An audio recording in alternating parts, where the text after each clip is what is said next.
Here at the British Museum, we have clocks and watches and instruments that will help you get through your day. Since we do not yet have a time machine, I'll have my retro alter ego travel across the years through a virtual 24-hour day to unlock these horological wonders where they might once have been found. Hello, I'm Oliver Cooke, Curator of Horology at the British Museum. Welcome to my corner.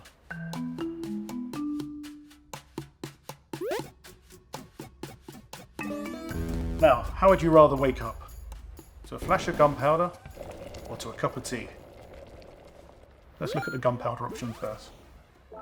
Here we have a beautiful little table alarm clock made in Austria in the first quarter of the 18th century by an unknown maker.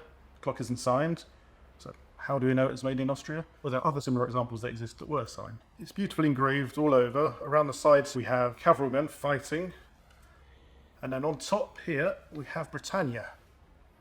Now, what's Britannia doing on an Austrian clock, you may ask? Well, this clock is clearly made for exports to this country. And we also have a dial very much in the English pattern. And the other clocks that exist have dials made to suit other countries' tastes. Now, we've set the alarm on our setting disc in the middle here. It's loaded with gunpowder. The flintlock is primed. And we go to sleep. I bet you're expecting a big bang then, weren't you? Well, alas not, I'm afraid. When gunpowder is ignited in a container, it will explode. But here it is laid on this little tray and it will just make more of a whoosh noise as it's ignited. And in fact, you're more likely to be woken by the sound of the action of the mechanism igniting the gunpowder. But once you are awake, your room will be beautifully lit with this little candle here. Or, if you're unlucky, the candle would have gone sailing into the drapery of your four-poster bed, causing a much bigger fire than you're expecting, and you'll be out of bed very quickly indeed. If you'd like an equally warming way to wake up, but perhaps safer, maybe a nice cup of tea would do it. This is a teas made by the Goblin Company of the United Kingdom. These were made from 1977 to the early 1980s, and yes, it's an alarm clock that will automatically make you a cup of tea. Here on the left we have an electric kettle, and here on the right we have a teapot. So, in the evening, you would fill your kettle with water. Side you might be able to see the electric element, like any electric kettle. Place that back in there, and the unit won't operate without the kettle being full and in place properly. And then, of course, you also put some tea bags or tea leaves into your teapot. So, kettle full of water, teapot full of tea. What remains now is to set the time at which you want to wake up, so we just move this wheel down here. You'll see the orange hand going around, but let's leave that around about 5:30. It's a bit ambitious, but here we are, for demonstration purposes only. And then we simply press auto. That's it, we go to sleep. And then in the morning, we'll be woken up by a buzzer and a light going off. And the kettle would boil very slowly. I've had one of these. And it boils beautifully slowly. When it comes to boiling temperature, the water will feed its way into the teapot and brew the tea.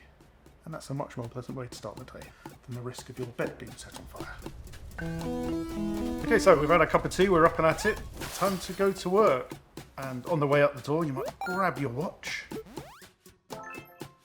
In this case, a nice example by Charles Houdin of Paris, who was one of Breguet's students, Abraham-Louis Breguet, the world's greatest watchmaker, I think we can safely say that. We'll be seeing more of him later, but this isn't any old watch. It is in fact a double dial. It is a pedometer. It's a step counter. It's interesting to think what were pedometers actually being used for. We're very familiar now with the idea of fitness and fitness watches and keeping track of our heart rate alongside our steps and calorie intake and all that stuff that I don't do, but I should do. And if we reach out to our prints and drawings department, we have trade papers for various watchmakers. And here we have a Ralph Gout of England, and he was a pioneer and maker of pedometers in this country. And he published this paper around about the same time as the pedometer watch that we just looked at. This is clearly marketing bump from this Ralph Gout. Ralph Gout, by the way, is a wonderful name when we're talking about pedometers. But he talks of military operations and engineers and surveying and topography. Then he does talk about fitness and going for leisurely walks. So he's covering all bases. He wants everybody to buy his particular watch. So the leisure business wasn't quite what it is now, but it was certainly a selling point. If we open it up, we have two things going on. Here we have the watch movement. And here we have the pedometer movement mechanism. And every time you take a step, the weight here would click down with each step. And you may not see because it is tiny, but every time we drop the weight that you just saw, the hand would index a minute amount. And I did a rough calculation, and the hand will advance one of these small subdivisions with about 180 steps, which means we have 1800 steps in one of the main units on the dial. Now, an English mile is 1760 yards. So if we take a step as an English yard, that tells us this is showing us steps as miles. And that's interesting, because I've already told you this watch was made in France. France have never used the English mile. So it seems we have another example of a watch in this case being made for export for the English market. Then if we look a bit more closely, we see the word foreign. And that just confirms our suspicions. We close it back up. And off we go to work.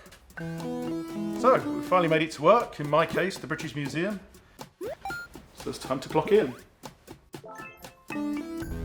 This is a clock-in clock made by the Gledhill Brook Time Recorders Limited in the north of England. You would punch in on your way into work and again on your way out to work, and it will therefore record your hours. And these work in many, many workplaces around the country. And I remember using similar things myself when I first started working. And this is actually a clock that was used by the British Museum. And we have here, sellotaped inside the glass, a memo to staff, and not just any staff, it's addressed to industrial class labourers. I'm not sure who the industrial class labourers were, but the memo is dated 15th of May 1979. We're told the normal conditioned hours of work, Monday to Friday, are 8 AM to 12 noon, and 12:45 to 4:45 PM. So there was no flexible working in these days. Staff are reminded that it is a criminal offence to clock on or clock off for somebody else. So there we go. The memo is absolutely magic and tells us a lot about the clock and who used it. The clock itself was made in 1942. How can we be so precise? Because we have a serial number here and we have records to tell us that. So for those of you too young to remember how these would work, what we have is a slot on top, and you stick your card in the slot, push down on the lever, and very faded now, it would mark the time on your card. So that's us clocking in. You notice this lever here, we have on, in, off and out. And when we leave work at the end of the day, we'll move the lever across, clock out, and now we have the out time on the same card. So the lever moves the printing head, if you like. And what's also happening, the machine is taking a notch out of the bottom of the card. So every time I put it in, it's getting a little bit lower. So when I come in the next day, it won't print over the previous recorded time. How it cuts the notch is a mystery, because on the side here, there's a padlock. This is how the clock came to us, and we don't have the key. And I've not been able to look at any of the mechanism down here, but I'm very keen to. So at some point we'll involve the museum locksmiths. We ask them very nicely to come and get the lock open for us, and we'll see exactly how it works. I've researched some of these clocks, and by all accounts there's a rather high quality clock movement behind that dial, so I've been looking forward to seeing that. Now, as I've mentioned, this clock was owned and used at the British Museum, and it's actually the only clock I'm showing you today which isn't an accessions registered object. But this and a number of clocks that came from around the museum, from various dirty cupboards and back rooms where they weren't being used anymore, have found their way here to the clock room, and we're in a process of considering whether to acquire them officially into the collections. But I think it's a good one.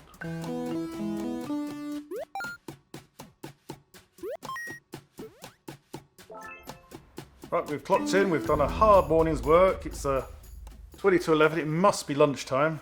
And here we have two wonderful instruments to help us with that. We have a gilt chalice. Of course, not everything is as it seems in this room, as you all have realised by now. It is, in fact, a sundial. And in the centre here we have a pin gnomon to cast the shadow of the sun on the hour lines on the inside of the chalice. It measures the height, the altitude of the sun to give us the time. And because of that, we need to account for the time of year. So what we have engraved around here are the signs of the zodiac. So what we must do is align the dial so the shadow falls on the appropriate zodiac for the time of year, and then we can read the time of day off the hour lines. They're very rare, chalice dials are very rare. Some, I believe, were designed to only show the time correctly when a liquid was placed in them. But that's not the case here, I don't believe. Here on the inside we have a rather nice inscription. Bartholomeus Abbot of Aldersbach made this in 1554. Now, Bartholomeus was Bartholomeus Madau, who was indeed abbot of Aldersbach Monastery at this time, and he made a number of chalice dials and other astronomical instruments. And he seems to be rather celebrated in the town to this day. And every 2 to 3 years, I believe, there's a performance, a choir, film, play, all intertwined, celebrating the abbot and the chalice. So there we are. We might fill that with water, of course, at lunchtime at work. But we should have something to eat with our water, and we might need a knife to help us do that. And here is a rather beautiful knife. And you'll notice the handle is engraved on all sides. It's rather worn now, but these are showing various deities and then various scenes. But there's more to it than that, because if we open up the top here, we have some volvelles for astronomical calculations, and we open up this level, and you see a reclining ivory figure, and then we can open these panels, revealing on the insides various astronomical tables, and behind those more ivory carvings. And that's not all. What we have in the top here is a little equinoctial sundial, and we can use this sundial anywhere. It's universal. We just have to adjust it for our latitude. Of course, a dial of this size is of limited use. You really need something much bigger to gain any sort of precise time from the sun. But it is the ornament. It's a plaything of somebody very fortunate indeed. This would have been a very expensive object to make, and not everybody could have afforded it or possessed it. Okay, well, that's lunch done. Time for another cup of tea, I feel. This time let's transport ourselves to the conservatory of our grand house somewhere in Europe, where you might expect bird cages hanging from the glass ceiling, singing for our pleasure. Except in this case, it's not quite a living bird. This is an automaton clock, and our little friend here would have sung on demand. We put a chord, and it would sing, its beak would move, its wings might flap, and it would whistle a tune for us, and all that carried out through a mechanism here, and levers come up and through and operate the beak. It doesn't work anymore, unfortunately, such is the way of things. And these are very rare and very special pieces. This particular one is unsigned, but we attribute it to Jacques Drouot of Switzerland. He did make other examples of singing bird clocks and sign them, and this seems to be one of those. We have figures from Meissen known as Cupids in Disguise around on the corners, a very popular series in the 18th century. We also have little enamel plaques on each face showing Cupids up to various things. You might ask yourself, oh, I'm watching a film about clocks and horology. Why is he showing me this? Well, if I tip this up, you will see underneath a clock dial. And so if you imagine this piece was hanging from the roof of our conservatory, just like a birdcage, you'd be able to read the time from underneath. A very spectacular thing. And there we have it, our singing bird automaton clock. We're finally home from work. We've got a party to go to this evening. Which watch shall I take? Well, I think this would be a good choice. This is a very fine watch, still in its original presentation case.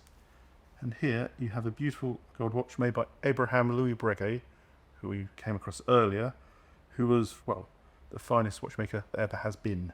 And this is a lovely example that came to us in 2018, what's known as a montre à tat. And let's have a look what it does. If we open the front cover, we see a beautiful engine tone dial, something that Breguet was a master of. And you'll notice the watch has a single hand that goes round once in 12 hours, and here we're just before 1 o'clock at the moment. Now, if I close the cover, you'll notice this rather stout gold hand. And what I can do is push that around until it stops.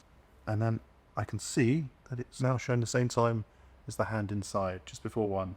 But more to the point, because it's a stout hand, I can feel where it is, and around the edge of the watch are touch pins. So I can feel the time in the dark discreetly under my robes, under my garments.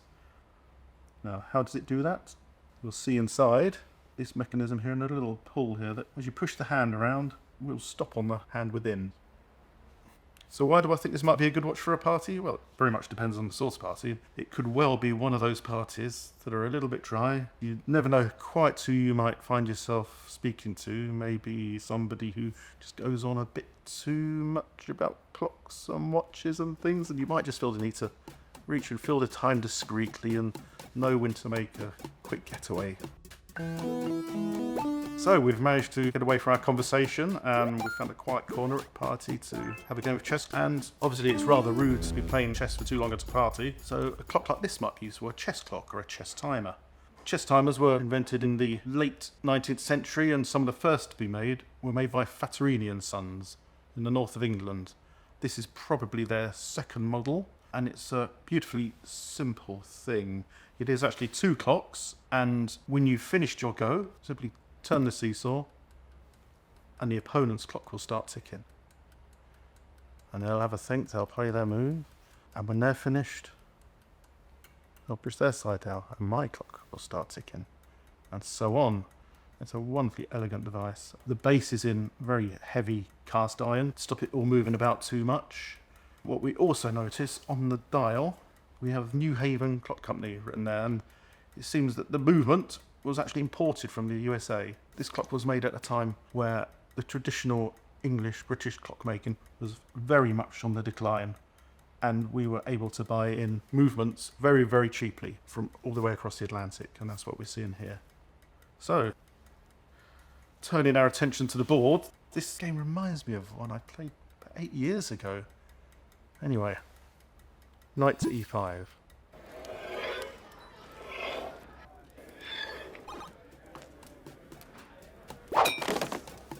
Not again.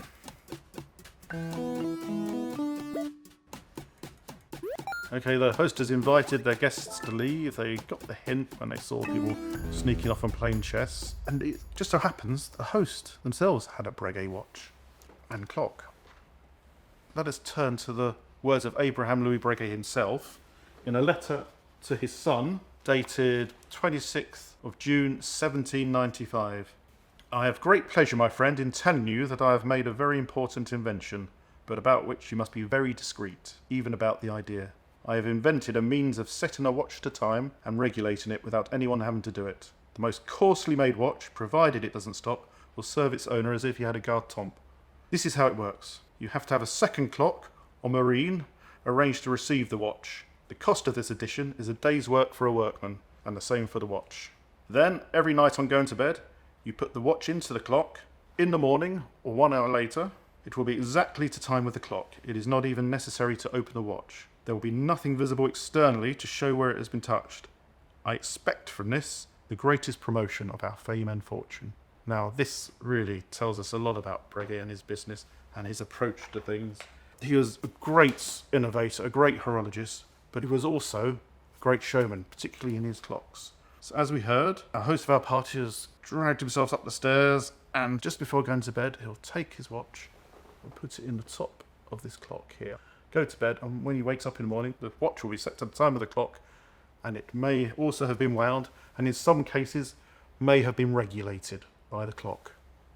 There are about 12 of these, and they have slightly different permutations of these features. This is a particularly interesting example. It was first sold to the Tsar of Russia in 1810, and it went out of circulation, but it reappears in the hands of de Sautet, who was Breguet's main agent in London at the start of the 20th century.